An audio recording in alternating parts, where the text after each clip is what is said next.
Berikan sekali lagi tepuk tangan buat Tuhan.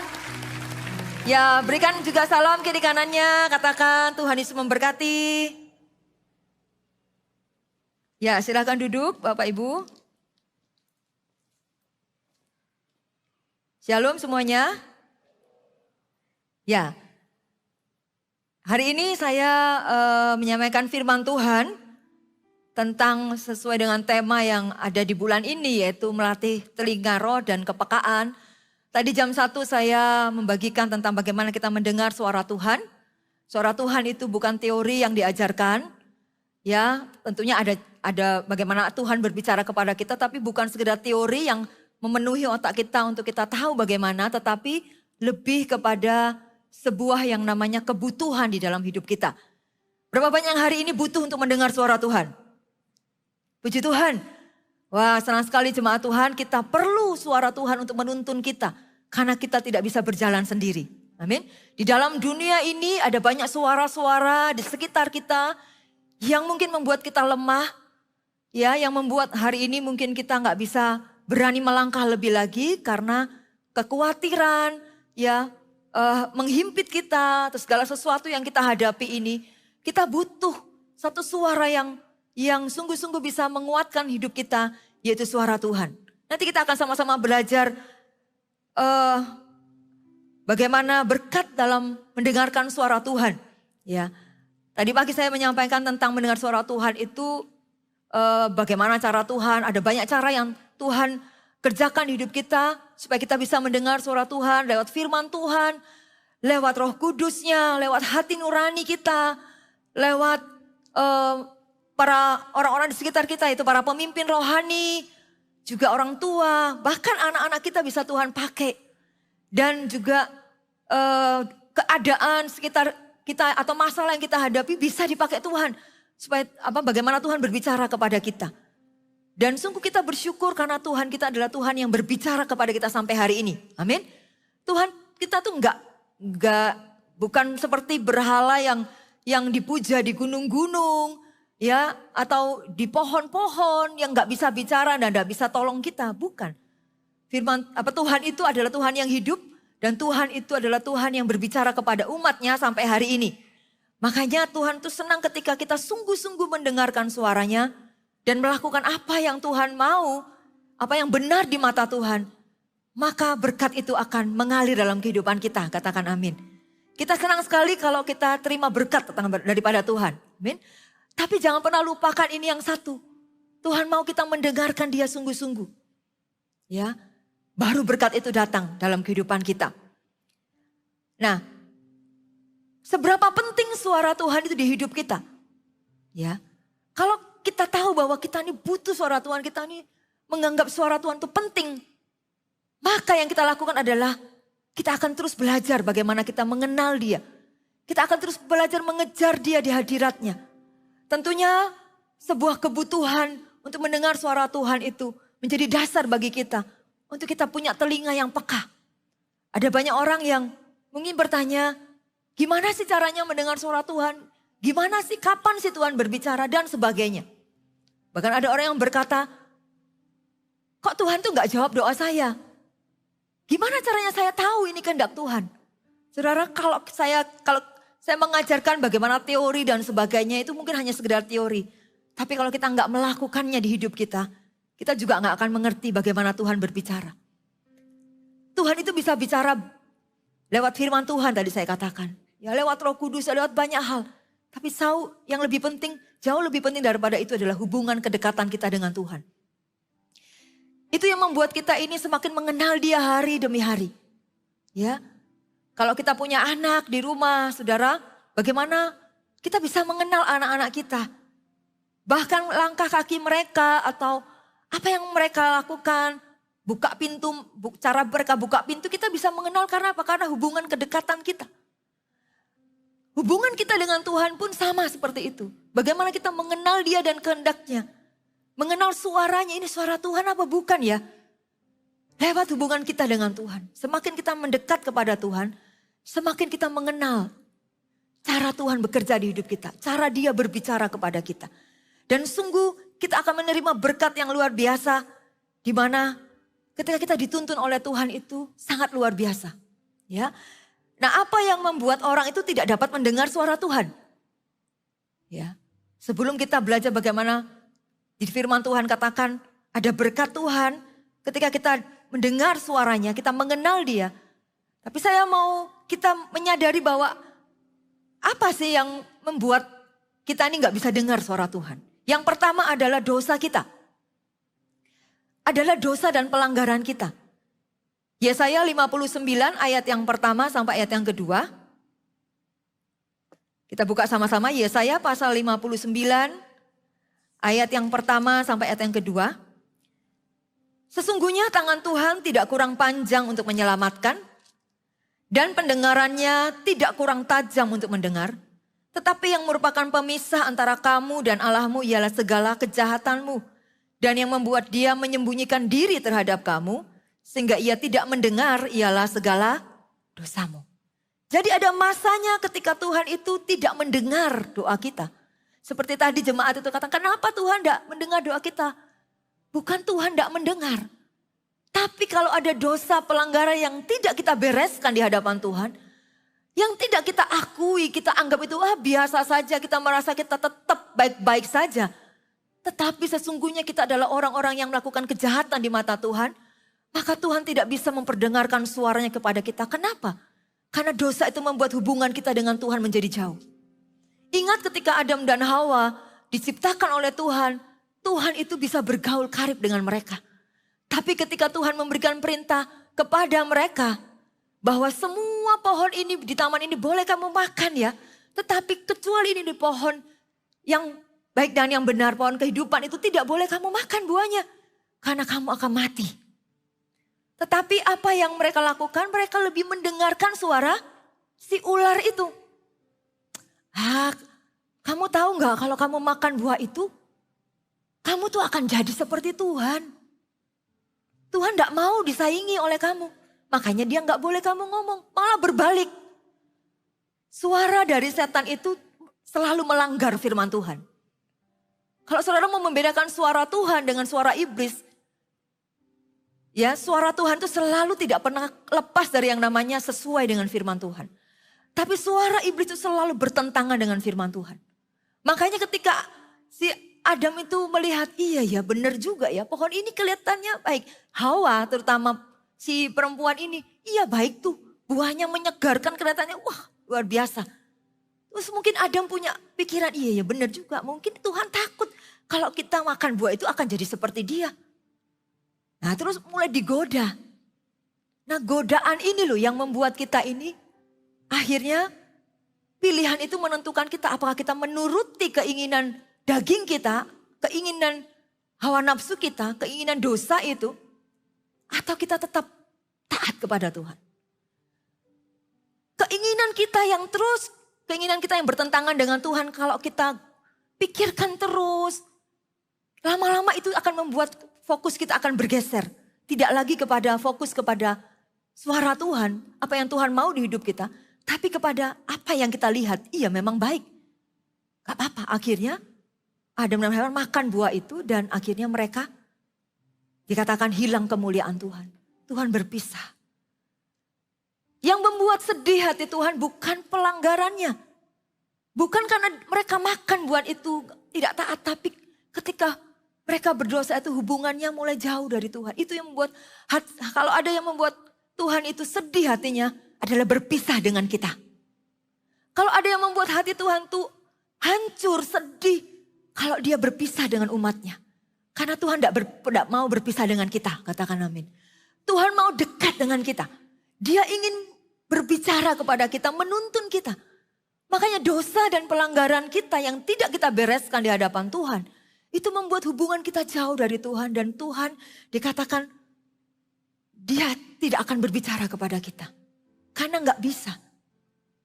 Karena kita yang sendiri yang memilih untuk hidup di luar Tuhan. Tuhan tidak bisa.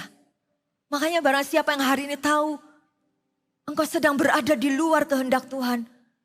Kalau engkau tahu hari ini aku tidak sesuai dengan firman Tuhan. Apa yang aku kerjakan hari ini. Apa yang aku lakukan. Yang sungguh-sungguh menyakiti Tuhan. Aku tahu itu salah. cepatlah kembali kepada jalur yang benar. Maka Tuhan kita adalah Tuhan yang mengampuni kita. Dia tidak pernah menolak kita. Bahkan Tuhan berkata, welcome. Selamat datang kembali dalam rencana Tuhan. Aku mau menuntun kamu kembali. Jangan pernah takut ya untuk kembali kepada Tuhan. Karena dia gembala yang baik. Dia sayang kepada kita. Amin. Dosa kita itu membuat kita menjadi orang-orang yang tidak bisa mendengar Tuhan. Karena hubungan kita mulai renggang dengan Tuhan. Kita sulit untuk membedakan. Jadi akhirnya keputusan-keputusan yang kita ambil itu menjadi salah. Kita menjadi orang yang mengandalkan kekuatan kita sendiri. Memilih pekerjaan, bingung. Wah gimana ya, ini apa itu? Yang ini kayaknya oke, tapi diharuskan untuk sesuatu yang tidak benar. Yang ini oke, tapi gajinya lebih kecil. Yang mana ya? Karena kebutuhan hidup. Akhirnya memilih yang salah karena ini lebih besar gajinya tapi pekerjaannya itu menuntut dia untuk dengan cara-cara yang tidak jujur. Saudara, hati-hati dengan jebakan-jebakan yang iblis bisa tawarkan kepada kita. Ulangan pasal yang ke-11 ayat yang ke-16 berkata, Ulangan pasal yang ke-11 ayat yang ke-16 berkata, hati-hatilah supaya jangan hatimu terbujuk sehingga kamu menyimpang dengan beribadah kepada Allah lain dan sujud menyembah kepadanya. Hati-hati dengan hati kita supaya hati kita enggak terbujuk melihat apa yang di depan mata kita. Kadang-kadang apa yang kita lihat baik itu belum tentu kehendak Tuhan. Kita harus tanya Tuhan. Kita harus tanya Tuhan seperti Abram dan Lot ketika memilih, ketika mereka harus berpisah, mereka melihat mana nih yang harus dipilih nih. Dikatakan Abram itu datang kepada Tuhan dan menyembah Tuhan. Pasti Abram itu bertanya, Tuhan, aku harus pilih yang mana? Dan kalau kita baca ayat berikutnya, Lot itu melihat, wah, dia lihat yang hijau-hijau. Sungai Yordan itu di lembah Yordan itu hijau semua, bagus banget. Tapi dia nggak tahu kalau apa yang dia lihat baik itu belum tentu kehendak Tuhan. Ternyata lembah Yordan itu dekat dengan Sodom dan Gomora, di mana Tuhan akan memusnahkan karena banyak orang-orang berdosa yang tidak bertobat di situ. Tetapi Abram ini akhirnya si Lot ini memilih yang itu, ya akhirnya Abram memilih yang sisanya. Tanah yang lebih tandus, gersang, lebih kering, tidak menjanjikan. Tapi dia mengandalkan Tuhan. Saya mau berkata, ketika kita mengandalkan Tuhan, walaupun sekalipun gajinya kecil, pekerjaannya mungkin kita harus memilih yang ini Tuhan. Tapi ini dengan pekerjaannya gaji lebih kecil. Tuhan, aku tetap bisa melayani Tuhan, aku tetap punya waktu buat keluarga. Kalau yang ini mungkin iblis punya suara di hati kita, pilih ini aja kamu dapat gaji besar loh. Tapi kamu harus lakukan ini yang ya mungkin kita tahu itu enggak sesuai dengan firman Tuhan. Tapi kalau kita memutuskan, kita mengandalkan Tuhan, Tuhan aku mau yang ini tapi aku serahkan sama Tuhan. Saya percaya Tuhan itu bisa mengubah tanah yang kering, tandus, gersang menjadi tempat yang bermata air. Katakan amin. Amin. Menjadi tempat yang memberkati hidup kita. Itu Tuhan kita. Makanya saudara, jangan hati-hati dengan dosa, pelanggaran kita. Akuilah di hadapan Tuhan. Selesaikan di hadapan Tuhan. Yang kedua adalah apa yang membuat orang tidak dapat mendengar suara Tuhan. Adalah kedegilan hati. Hati yang keras dan tidak mau bertobat. Waktu kita tahu hati kita salah di hadapan Tuhan, ada dosa yang kita lakukan. Hati kita tetap lurus-lurus saja itu. Gak mau bertobat. Mungkin kita dinasehati oleh pemimpin kita, ayo kamu bertobat ya, jangan lakukan lagi. Iya, tapi kembali lagi. Menganggap sepi teguran Tuhan, menganggap remeh firman Tuhan. Hati-hati saudara. Ya, karena Amsal 13 ayat yang ke-13 berkata, Amsal 13 ayat 13 berkata, siapa meremehkan firman menanggung akibatnya. Tetapi siapa yang taat kepada perintah akan menerima balasan. Siapa yang sering mengabaikan suara Tuhan akan membuat hati dan telinga kita menjadi tumpul. Kita mulai gak dengar-dengaran akan firman Tuhan. Kita mulai remehkan firman Tuhan. Itu kan firman Tuhan bukan buat saya. Itu buat itu loh. Yang duduk di sebelah saya. Itu bukan buat saya, itu buat suami saya. Itu bukan buat saya, itu buat istri saya dan sebagainya. Ada banyak alasan. Padahal firman Tuhan itu datang kepada kita. Masing-masing pribadi itu punya porsi yang berbeda-beda. Kita menganggap remeh datang ke gereja. Motivasi kita apa sih? Kita mau ketemu dengan Tuhan. Kita mau dengar firman Tuhan dan kita mau hidup kita diubahkan. Amin. Makanya firman Tuhan jangan anggap remeh. Siapapun yang memberitakan firman Tuhan, kita nggak boleh lihat manusianya. Lihat Tuhan itu bicara apa sama kita. Orang yang paling sederhana pun hari ini bisa dipakai Tuhan untuk menegur kita. Walaupun firmannya sederhana. Tuhan bisa pakai kita untuk membawa kita kembali kepada Tuhan. Jangan punya hati yang degil karena kedegilan hati kita itu membuat kita ini tidak bisa mengalami pertobatan di hadapan Tuhan. Hati kita menjadi keras karena mungkin kecewa, kepahitan dan sebagainya.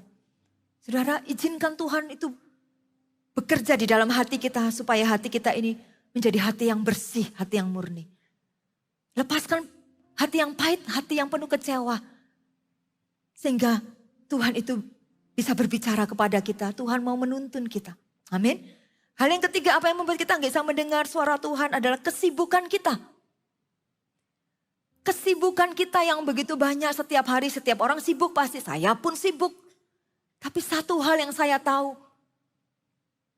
Seperti tadi yang saya katakan bahwa kebutuhan kita yang sangat kita butuhkan adalah mendengar suara Tuhan, tuntunan Tuhan itu penting bagi saya. Seberapa penting suara Tuhan di hidup kita. Seberapa besar kita ingin dituntun oleh Tuhan, sebesar itulah kita akan terus mengejar Dia. Walaupun di tengah kesibukan, capek, lelah tubuh, kita akan datang di hadirat Tuhan dan berkata, Tuhan isi kembali hidupku. Aku ingin dengar suaramu. Aku ingin merenungkan firman-Mu karena aku gak bisa lepas dari firman-Mu.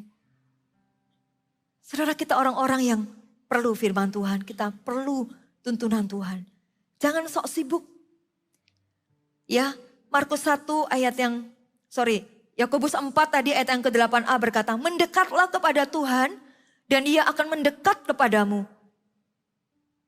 Ketika kita mendekat kepada Tuhan, dikatakan Tuhan itu akan mendekat kepada kita.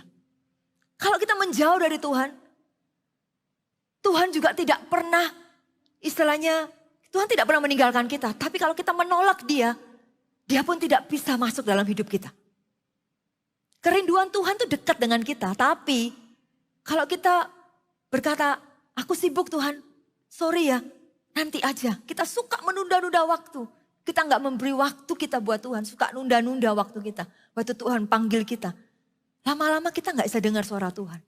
Kita berkata nanti dulu, nggak pernah mendengarkan apa yang ada di hati kita, suara Tuhan di hati kita. Lama-lama hati kita bisa tumpul. Betul? Hati nurani kita yang tidak pernah kita dengarkan. Sesuatu yang baik tentunya yang dari Tuhan. Ayo berdoa. Ayo baca firman. Kita berkata nanti Tuhan aku sibuk. Aku masih gak punya waktu. Kita terus seperti itu. Lama-lama hati nurani kita jadi tumpul. Dan kita gak bisa mendengar suara Tuhan. Kita gak bisa membedakan karena apa? Hati kita tumpul. Ya, karena kesibukan kita. Yang keempat apa? Yang membuat kita gak bisa dengar suara Tuhan adalah masalah hidup kita. Fokus kita kepada masalah sehingga kita bingung sendiri. Bingung, wah ini gimana ya, gimana. Karena fokus kita pada kelemahan, pada masalah sehingga kita gak bisa fokus tenang di hadirat Tuhan dan dengar suara Tuhan. Ada jemaat yang datang sama saya, dia punya persoalan. Firman Tuhan sudah jelas sama dia, kamu tenang. Duduk tenang di kaki Tuhan, serahkan sama Tuhan, percaya Tuhan bisa menolong hidupmu. Sudah kamu tenang aja, saya berikan cara-caranya kamu begini. Saya bacakan firman Tuhan. Oke ya, dikuatkan kembali ya. Pulang ke rumahnya, menemui persoalannya, bingung lagi. Yang menjadi fokus lebih besar adalah masalahnya daripada Tuhan. Sehingga masalah itu menggantikan Tuhan di hidupnya. Sehingga dia berkata, Tuhan kok gak ngomong apa-apa? Ya iya, karena kamu gak ngizinin dia bicara. Kamu lebih banyak bicara sama Tuhan dalam doa-doamu mengeluh terus. Bagaimana Tuhan mau berbicara kalau Kamu selalu bingung dengan masalah. Ini terjadi Bapak Ibu. Makanya persoalan hidup kita ini kita perlu drop dulu sementara. Kita perlu drop di hadirat Tuhan, gak usah bawa masalah kita mungkin. Just worship saja sama Tuhan. Menyembah Tuhan saja. Katakan sama Tuhan, Tuhan Engkau Allah yang terbesar. Aku perlu Engkau tuntun aku. Just worship, menyembah Tuhan saja. Drop semua masalah. Saya percaya dia akan datang. Dia akan datang di hidup kita. Katakan amin. Amin. Nah, mari kita buka di Yohanes pasal yang ke-10 ayat yang pertama sampai ayat yang ke-16 seterusnya. Bagaimana kita mendapat berkat dari kita mendengarkan suara Tuhan. Yohanes pasal yang ke-10 ayat yang pertama mulai. Judul adalah gembala yang baik. Tuhan adalah gembala yang baik. Kita ini domba-dombanya Tuhan. Di mana Tuhan mau tuntun kita. Tuhan ingin memberkati hidup kita. Ayat yang pertama berkata, aku berkata kepadamu sesungguhnya siapa yang masuk ke dalam kandang domba dengan tidak melalui pintu. Tetapi dengan memanjat tembok ia adalah seorang pencuri dan seorang perampok. Tetapi siapa yang masuk melalui pintu ia adalah gembala domba. Untuk dia penjaga membuka pintu dan domba-domba mendengarkan suaranya. Dan ia memanggil domba-dombanya masing-masing menurut namanya dan menuntunnya keluar. Berkat yang pertama saudara, berkat kita mendengarkan suara Tuhan. Di mana Tuhan itu menjadi gembala dan kita ini domba-dombanya Tuhan. Tuhan itu dikatakan domba-dombanya itu mendengar suaranya dan menuntunnya keluar. Berkat yang pertama ketika kita mendengarkan Tuhan, kita duduk diam di hadirat Tuhan, kita melibatkan Tuhan dalam kehidupan kita. Kita izinkan dia berbicara kepada kita. Lewat firman Tuhan, lewat Roh Kudus yang ada dalam hidup kita. Berkat Tuhan ini yang kita akan terima satu adalah Tuhan menuntun kita. Tuhan menuntun kita ada arahan yang jelas dalam kehidupan kita sehingga kita nggak lagi orang yang khawatir, bingung. Aku harus lakukan apa ya? Apa yang harus aku ambil? Karena kita tahu bahwa ketika kita datang kepada Tuhan, kita mendengarkan Tuhan, Tuhan menuntun kita. Domba itu adalah hewan yang lemah, penurut, tidak memiliki pertahanan diri yang kuat. Ya, tidak punya kecenderungan menyerang hewan yang lain. Sebaliknya domba itu sering menjadi sasaran binatang buas. Jadi sesungguhnya kita ini digambarkan seperti domba di dalam firman Tuhan. Kita ini makhluk yang lemah. Kita ini istilahnya hewan yang kita bukan hewan ya, tapi kita ini diibaratkan sebagai domba. Domba itu penurut, ya dikatakan tadi tidak mempunyai pertahanan diri yang kuat. Gampang lemah, gampang goyah. Ya domba itu kalau enggak dituntun oleh gembalanya, dia bisa jalan sendiri, tersesat.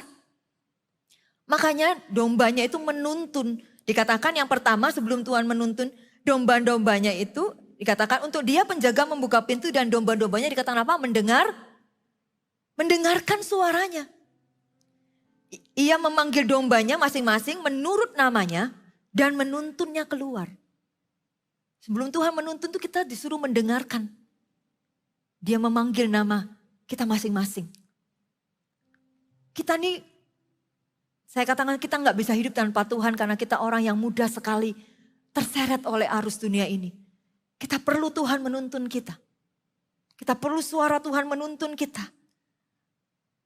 Di sini di gereja Moorsono ada pemimpin-pemimpin rohani. Ya, ada leaders-leaders yang juga membimbing kita, mengarahkan kita. Itu pun Tuhan pakai menjadi suara dari Tuhan untuk membawa kita bertumbuh secara rohani. Jangan pernah batasi Tuhan dalam hidup kita. Ya, apa yang Tuhan mau kerjakan di dalam hidup kita. Biar Tuhan menuntun kita. Makanya perlu kita ini mengenal dia. Bertumbuh secara rohani. Jangan pernah puas hari ini hanya datang ke gereja setiap hari Minggu. Tapi kita mau rindu, aku mau bertumbuh lebih lagi.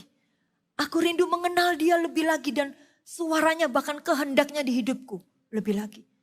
Maka ketika saat-saat kita ini dalam pergumulan, tantangan, apapun yang kita hadapi. Kita ini gak mudah goyah, gak mudah lemah, putus asa, khawatir dan sebagainya. Karena kita tahu kita punya gembala agung yang setia menuntun kita, katakan amin. Suaranya itu jelas di hidup kita. Ya, Tadi saya cerita juga bagaimana Tuhan memimpin saya ketika waktu itu saya pulang dari sebuah KKR, bukan KKR, sebuah retreat ya. Itu benar-benar jelas Tuhan itu menuntun ketika saya ini bingung. Harus saya pulang ke kota saya di kota Jember, harus pulang naik bis. Saya bingung karena waktu sampai di terminal, saya sendirian waktu itu masih belum menikah. Ya saya bingung karena jurusan bis ke Jember ini nggak ada. Waktunya sudah sore.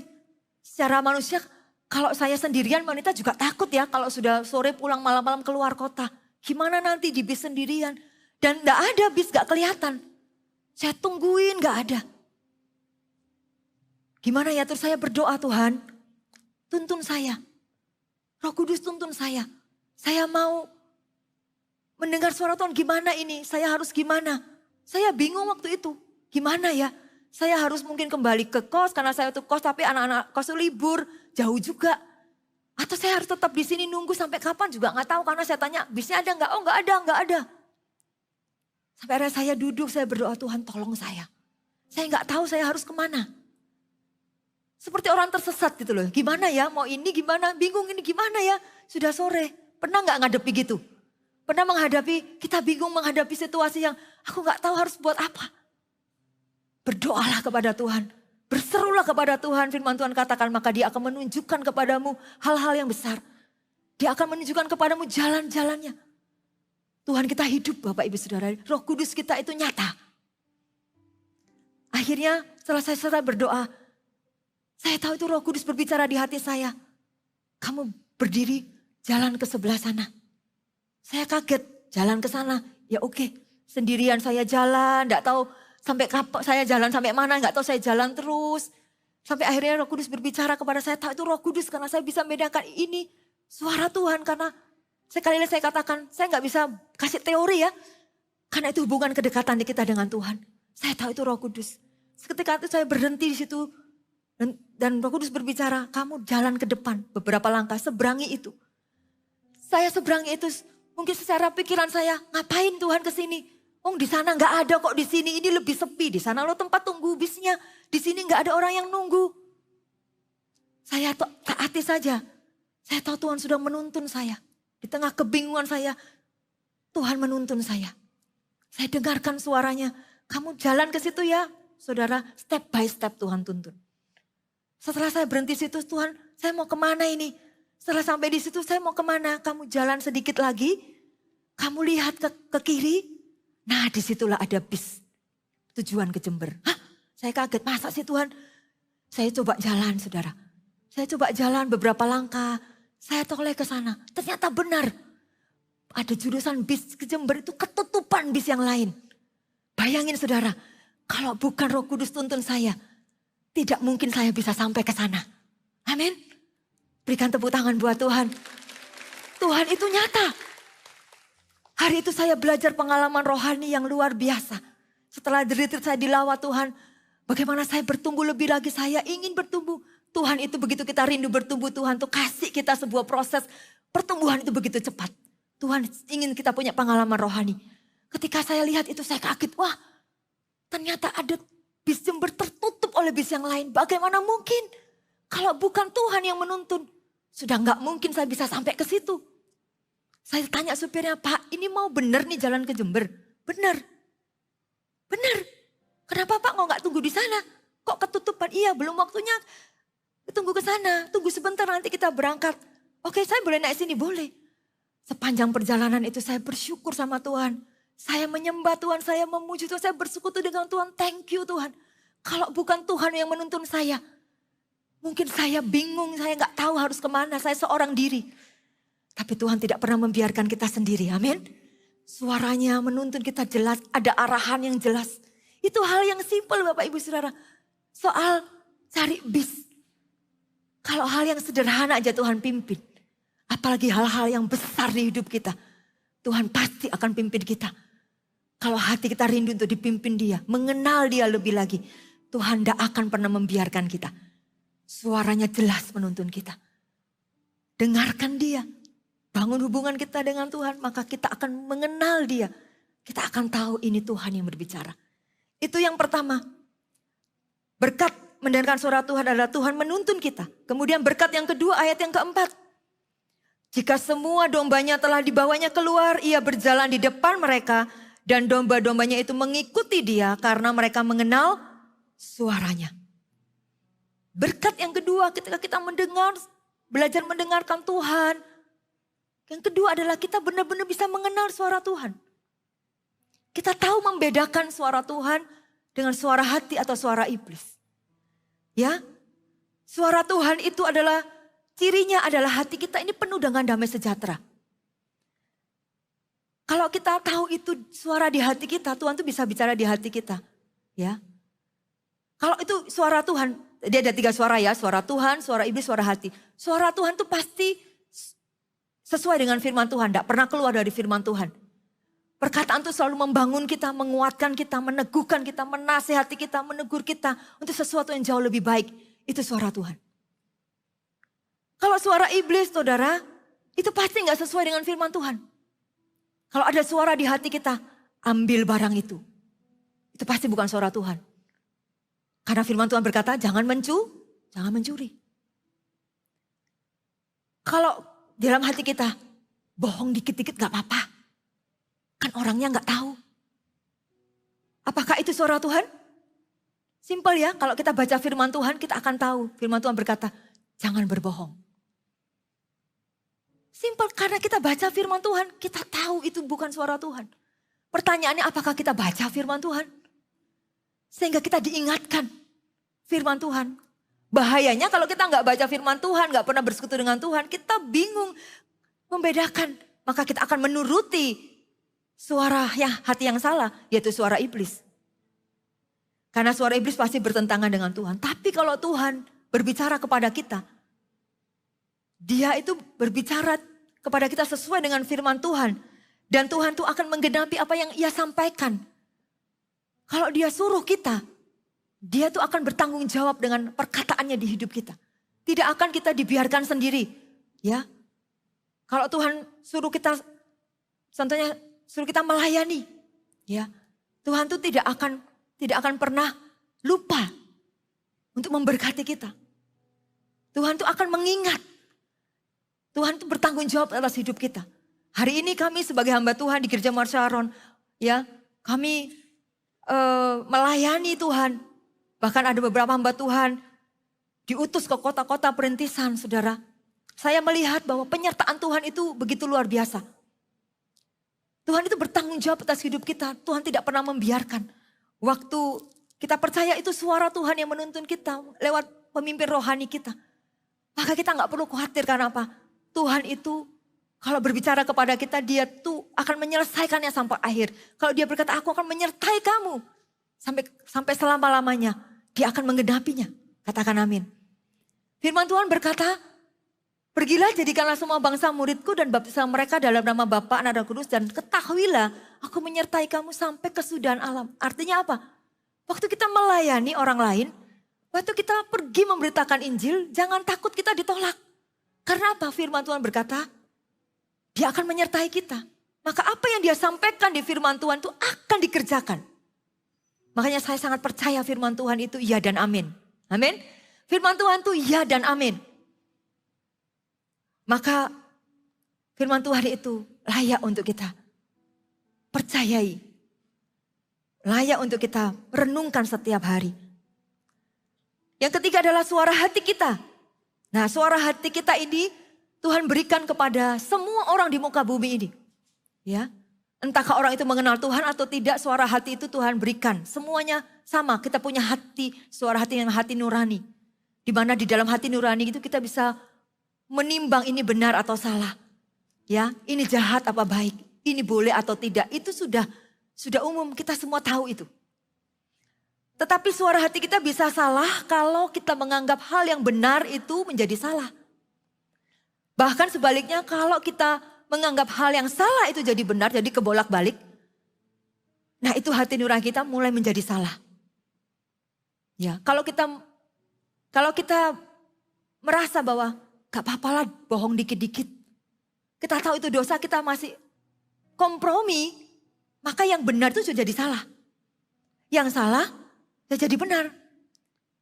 Jadi akhirnya hati nurani kita ini bisa salah dan akhirnya kita bisa kompromi dengan dosa. Ya, walaupun Tuhan itu bisa berbicara kepada setiap manusia lewat hati nurani saudara, namun tidak semua keputusan berdasarkan hati nurani itu benar. Kenapa? Karena tidak semua orang benar-benar menyerahkan hatinya untuk dibentuk oleh Tuhan. Tetapi bedanya kalau kita hari ini menjadi anak-anak Tuhan yang menyerahkan hati kita untuk dibentuk oleh Tuhan, maka hati nurani kita akan menjadi tempat Allah berbicara kepada kita. Bukankah hati kita adalah tempat bertakhta, tempat kediaman Roh Kudus? Itu hati kita. Hati kita tempat kediaman Roh Kudus, tempat kediaman Tuhan. Makanya hati kita ini harus kita jaga. Hati kita harus kita jaga menjadi hati yang bersih. Amsal 4 ayat 23 berkata, jagalah hatimu dengan segala kewaspadaan karena dari situlah terpancar kehidupan. Buang segala kekotoran di hati kita supaya hati kita bersih. Jangan lagi simpan kepahitan, jangan lagi kecewa, jangan lagi dikit-dikit tersinggung, jangan lagi menyimpan kesalahan orang lain, jangan lagi dendam, atau apapun hal-hal yang kotor yang kita tahu, kita harus bereskan itu, kita harus buang itu. Supaya hati kita ini bersih dan menjadi tempat Roh Kudus bertakhta. Ya. Jangan biarkan hati kita tumpul. Tuhan itu bisa menggerakkan hati kita. Kalau hati kita bersih, Tuhan bisa menggerakkan hati kita untuk melakukan sesuatu. Filipi pasal yang kedua, ayat yang ke-13 berkata, karena Tuhanlah yang mengerjakan di dalam kamu, baik kemauan maupun pekerjaannya menurut kerelaannya. Jadi karena Tuhan itu yang mengerjakan di dalam hati kita itu baik kemauan maupun pekerjaannya menurut kerelaannya. Jadi Tuhan itu yang menggerakkan hati kita. Makanya kalau hati kita adalah hati yang mudah dibentuk oleh Tuhan, Tuhan tuh gampang menggerakkan hati kita. Ya, hati kita nggak degil tadi yang saya katakan, hati kita nggak keras, tapi hati kita mau dibentuk oleh Tuhan. Kalau Tuhan berkata, sekarang saatnya kamu melayani, saatnya kamu memberi, berilah kepada orang itu, kan orang itu membutuhkan. Walaupun hari itu mungkin kita sedang membutuhkan, kita dalam kebutuhan, tapi Tuhan tuh menggerakkan hati kita. Tadi jam keempat saya berkata, kalau kita sudah memberi, kita taat sama Tuhan, kita nggak perlu jadi sombong. Tuhan, aku sudah memberi loh. Mungkin kita berkata sama orang itu, ini loh, aku memberi ya. Terus kita jadi, wah ini gara-gara aku nih kamu diberkati. Saudara nggak boleh karena sebetulnya kita nggak mau kok berbuat baik itu kita nggak mau. Kalau bukan Tuhan yang membentuk hati kita, menggerakkan hati kita untuk berbuat kebaikan. Kita ini orang yang susah kok untuk berbuat baik. Kita ini orang yang dikatakan, kalau kita nggak kenal Tuhan ya, kita ini orang yang mudah sekali untuk tidak taat sama Tuhan. Ya, oleh karena dosa Adam dan Hawa yang mereka lakukan, sehingga manusia ini jadi tercemar hatinya. Ya, kita mudah sekali kompromi. Tapi karena Tuhan itu yang bekerja di dalam kita, mengerjakan kemauan dan pekerjaannya di dalam kita. Makanya hari ini kita bersyukur kalau hari ini kita dipakai oleh Tuhan. Amin. Hari ini kita bisa dipakai oleh Tuhan melayani. Hari ini kita dipakai Tuhan untuk memberkati orang lain. Hari ini kita dipakai Tuhan untuk memberkati gereja-gereja yang kita rintis hari ini. Semuanya itu karena Tuhan. Karena Tuhan yang menggerakkan hati kita. Dan hati kita mudah untuk dibentuk. Kita berkata, Tuhan aku mau. Pakai aku Tuhan. Di situ kita mendengar suara Tuhan. Hati kita mudah sekali untuk dipimpin Tuhan. Kita mengenal Dia dan kehendaknya. Itu berkat yang kedua. Oleh sebab itu serahkan hati kita kepada Tuhan, izinkan Tuhan membentuk hati kita sedemikian rupa. Istilahnya jangan menolak ketika kita sedang diproses untuk Tuhan bentuk. Memang gak enak, gak mudah, mungkin sakit. Tapi sesungguhnya Tuhan sedang mengerjakan sesuatu yang mulia di hidup kita. Tuhan ingin berbicara kepada kita supaya kita mengenal Dia. Amin. Kemudian hal yang ketiga apa? Berkat yang kita terima. Ayat yang ke-10 berkata, pencuri datang hanya untuk mencuri dan membunuh dan membinasakan. Aku datang supaya mereka mempunyai hidup dan mempunyainya dalam segala kelimpahan. Berkat yang ketiga adalah hidup yang berkelimpahan. Senang ya kalau kita mendengar hidup yang berkelimpahan, semua orang pasti mau. Tapi sesungguhnya hidup yang berkelimpahan itu abundant life. Abundant life ini bukan bicara soal materi saja. Bukan soal materi sesungguhnya. Arti yang sesungguhnya itu bicara soal kepenuhan di dalam hidup kita. Yaitu apa? Damai sejahtera, penuh dengan damai sejahtera, penuh dengan sukacita, penuh dengan ketenangan. Hati kita ini tenang, damai walaupun mungkin doa kita belum dijawab oleh Tuhan. Tapi kita tahu bahwa Tuhan itu menuntun kita, Tuhan itu berbicara kepada kita.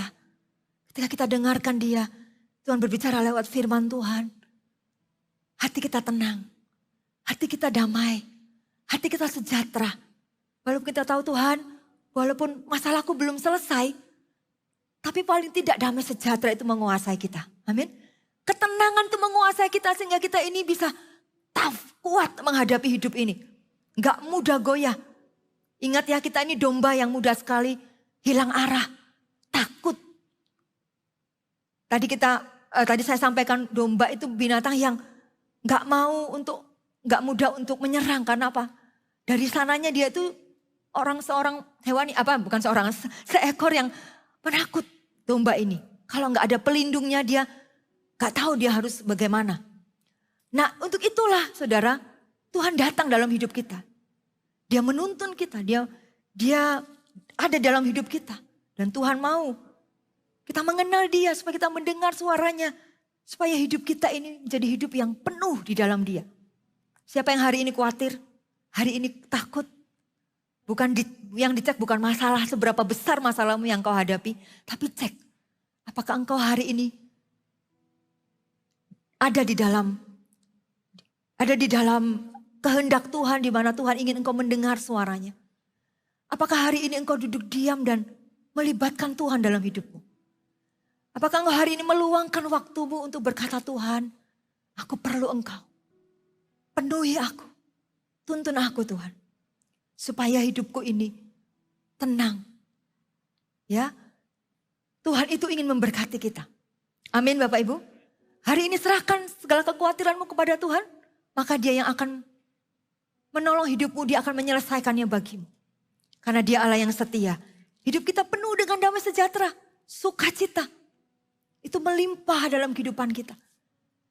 Kekhawatiran itu akan bergeser ketika kita mengizinkan firman Allah itu lebih kuat dari persoalan yang kita hadapi. Kita percaya bahwa Tuhan itu adalah Allah yang setia akan janjinya. Amin. Hal yang keempat, bagaimana kita mendapat berkat dari mendengarkan suara Tuhan. Ayat yang ke-11 sampai ayat yang ke-12. Akulah gembala yang baik memberikan nyawanya bagi domba-dombanya. Sedangkan seorang upahan yang bukan gembala dan yang bukan pemilik domba-domba itu sendiri, ketika melihat serigala datang, meninggalkan domba-domba itu lalu lari. Sehingga serigala itu menerkam dan mencerai-beraikan domba-domba itu. Saudara, hanya seorang gembala yang baik yang akan melindungi domba-dombanya.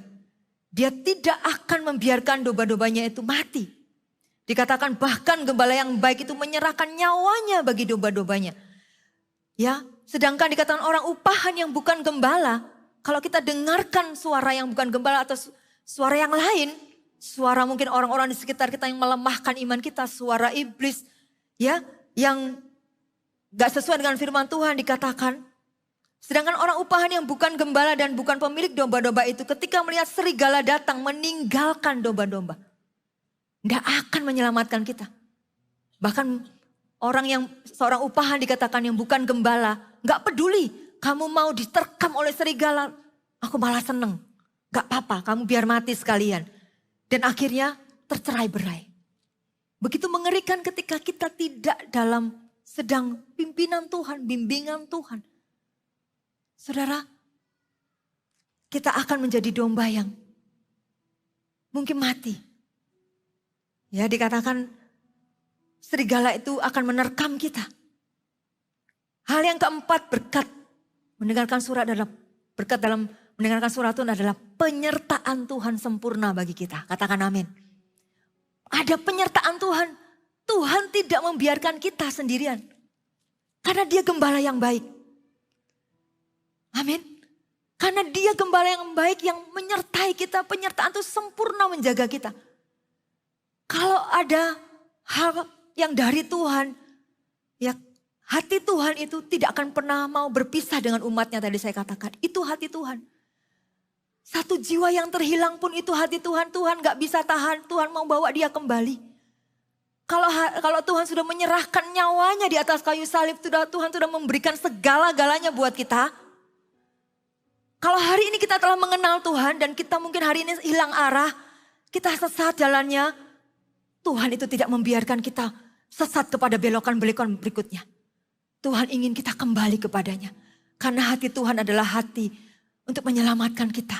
Supaya kita nggak jatuh terposok ke dalam lubang yang lebih dalam lagi. Amin. Tuhan ingin kita diselamatkan. Tuhan ingin menyertai kita. Dan penyertaan Tuhan itu sempurna. Itu loh hati Tuhan. Kalau hari ini kita mendengarkan Tuhan sungguh-sungguh. Penyertaan Tuhan sempurna. Saya banyak kali mengalami penyertaan Tuhan yang sempurna di hidup saya.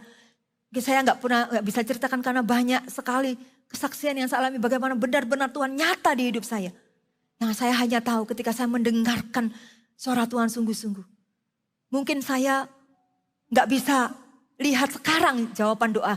Tapi saya tahu Tuhan itu berjalan di depan saya. Menuntun saya. Penyertaan Tuhan sempurna. Ya. Ketika saya di Manado itu, saya mendapat visi dari Tuhan ke Manado itu. Mimpi dari Tuhan itu, karena Tuhan juga bisa bicara lewat mimpi itu seperti salib. Saya mendapat mimpi itu lihat salib. Dan salib itu besar sekali. Saya tidak mengerti ini apa. Ada di sebuah bukit. Dan waktu itu saya juga masuk ke dalam mimpi saya ada di dalam sebuah goa. Di dalam goa itu saya tidak bisa lihat apa-apa, nggak ada jalan keluar. Buntu semuanya. Tapi tiba-tiba saya ditepuk dari belakang. Kemudian saya menoleh ke belakang dan saya melihat cahaya yang begitu sinar-sinar dan begitu berkilau. Saya tahu ini Tuhan. Dia berkata, saya nggak bisa lihat wajahnya karena itu begitu bersinar. Dan suara itu berkata, dia sebut nama saya. Debbie, kamu harus setia kepadaku sampai akhir. Suara itu terulang untuk kedua kalinya. Tiba-tiba hilang. Ketika suara itu hilang, saya kembali melihat ke depan. Saya harus keluar dari goa ini gimana? Tiba-tiba jalan itu terbuka. Saya menemukan jalan di situ. Tiba-tiba benar itu, waktu itu saya masih SMA mendapat visi itu, mendapat mimpi itu. Dan ketika saya sudah menikah, saya diutus Tuhan ke Manado. Pemimpin rohani saya, Pastor Philip, mengutus kami ke Manado. Dan waktu mendarat pertama kali, apa yang saya lihat? Seperti apa yang saya lihat beberapa tahun yang lalu di mimpi saya. Itu ada salib besar di sebuah bukit. Pas saya mendarat, ini kan seperti yang saya lihat di mimpi saya. Dan saudara, ternyata betul ketika saya ada di Manado, saya mengalami banyak tantangan dalam perintisan gereja di sana. Ada banyak tantangan, pergumulan. Ya, menghadapi banyak hal yang saya nggak bisa ceritakan. Itu pengalaman yang sangat berharga buat saya. Pernah mau dibunuh, diancam, difitnah, segala macam saudara. Kita hadapi. Tetapi yang saya lihat, saya ingat mimpi itu, saya ingat visi itu. Tuhan berkata, kamu harus tetap setia sampai akhir. Dan saya melihat penyertaan Tuhan begitu sempurna. Ketika saya kayak dengarkan Tuhan, saya ingat Tuhan juga bisa berbicara lewat mimpi. Saya pegang itu. Saya ingat suara Tuhan. Tuhan, aku akan tetap setia. Walaupun begitu besar tantangan. Dan Tuhan menyatakan dirinya. Penyertaan demi penyertaan sempurna. Kalau hari ini saya bisa hidup, hari ini saya enggak mati. Karena benar-benar itu perjuangan melawan fisik. Bukan hanya secara di alam roh. Tapi fisik itu benar-benar nyata. Pernah satu kali Pastor Yudi pernah dikepung oleh satu desa. Itu karena ada sebuah masalah. Pernah semua sudah bawa pentungan. Itu hubungannya dengan nyawa. Tapi Tuhan meluputkan kami. Tuhan meluputkan. Itu penyertaan Tuhan sempurna. Makanya saudara, kalau kita dengar suara Tuhan, kita jadi kuat. Kita jadi ingat ketika kita menghadapi persoalan, kita ingat Tuhan, Engkau sudah berkata kepadaku bahwa Engkau akan setia sampai akhir. Aku akan setia sampai akhir. Aku menyertaimu. Dan Tuhan menyatakan dirinya. Saya mengalami penyertaan Tuhan yang begitu sempurna. Hari ini saya berdiri di hadapan saudara dalam keadaan yang sempurna. Saya masih bisa melayani semua oleh karena Tuhan. Karena Tuhan menyertai saya dengan sempurna. Hal yang terakhir, bagaimana kita mendapat berkat dari mendengarkan suara Tuhan. Ayat yang ke-16, Ada lagi padaku domba-domba lain yang bukan dari kandang ini. Domba-domba itu harus kutuntun juga dan mereka akan mendengarkan suaraku. Dan mereka akan menjadi satu kawanan dengan satu gembala. Di sini saya merasakan hati Tuhan. Berkat yang kita terima dari kita mengenal Tuhan dan mendengarkan suaranya adalah kita dapat merasakan hati Tuhan. Kita dapat mengenal hati Tuhan, kita dapat merasakan betapa detak jantung Tuhan itu kepada jiwa-jiwa yang terhilang. Tuhan berkata, domba-domba yang bukan dari kandang ini berarti bukan dombanya Tuhan. Domba-domba ini juga akan kutuntun supaya juga mereka mendengarkan suaraku. Oh, betapa hati Tuhan itu begitu luar biasa ya. Tuhan tuh enggak pilih kasih, Tuhan enggak hanya menyelamatkan domba-domba yang ada di dalam kandangnya, ibaratnya gembala domba itu. Tapi dia punya hati untuk dikatakan domba-domba yang lain yang bukan berasal dari kandang itu. Dia pun akan menuntunnya untuk dibawa, untuk diselamatkan. Berkat yang kita terima dari Tuhan, waktu kita mendengarkan, kita bisa merasakan hati Tuhan. Apakah hari ini kau merasakan hati Tuhan?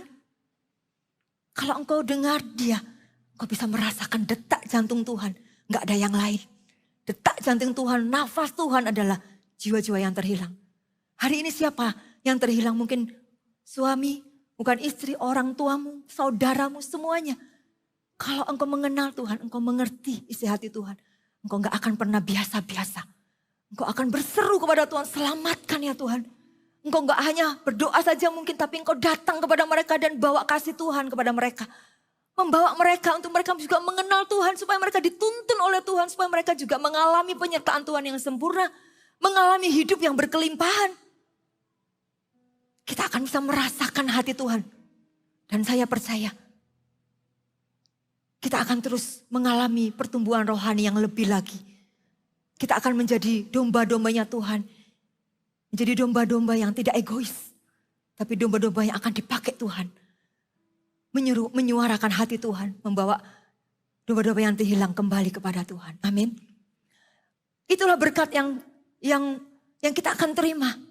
Ya, ketika kita belajar mendengarkan Tuhan. Yang pertama tadi apa? Berkat yang pertama adalah Tuhan menuntun kita. Yang kedua adalah kita mengenal suara Tuhan. Kita bisa bedakan mana suara Tuhan, suara hati atau suara iblis.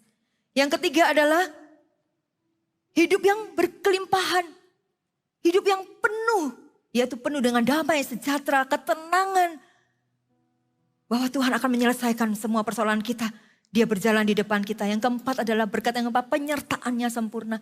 Yang kelima kita bisa merasakan hati Tuhan.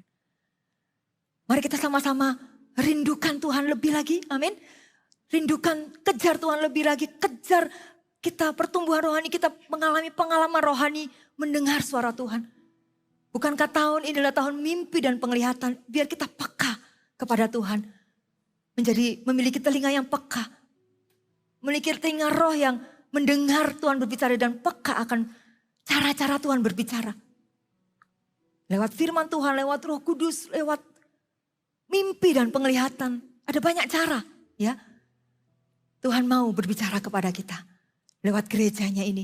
Tuhan mau mengerjakan perkara-perkara yang lebih besar lagi. Amin Bapak Ibu. Saudara diberkati Tuhan. Kita akan lakukan itu sama-sama. Dalam kehidupan kita. Amin. Mari kita bangkit berdiri bersama-sama. Mari kita hampiri Tuhan. Kita percaya Roh Kudus ada di tengah-tengah kita sore hari ini. Dia rindu berjumpa denganmu. Dia rindu untuk berbicara kepadamu. Hari ini buka hati kita lebar-lebar. Izinkan dia berbicara dan berkatalah, Roh Kudus penuhi aku sekarang. Aku mau dituntun. Aku ini domba yang lemah. Aku ini domba yang gak kuat. Aku perlu engkau. Tuntun aku. Pimpin aku. Maka dia akan datang. Menuntunmu. Dia akan datang. Memperdengarkan suaranya di dalam hidupmu. Amin. Mari pujikan pujian ini. Roh Kudus, kau hadir di sini.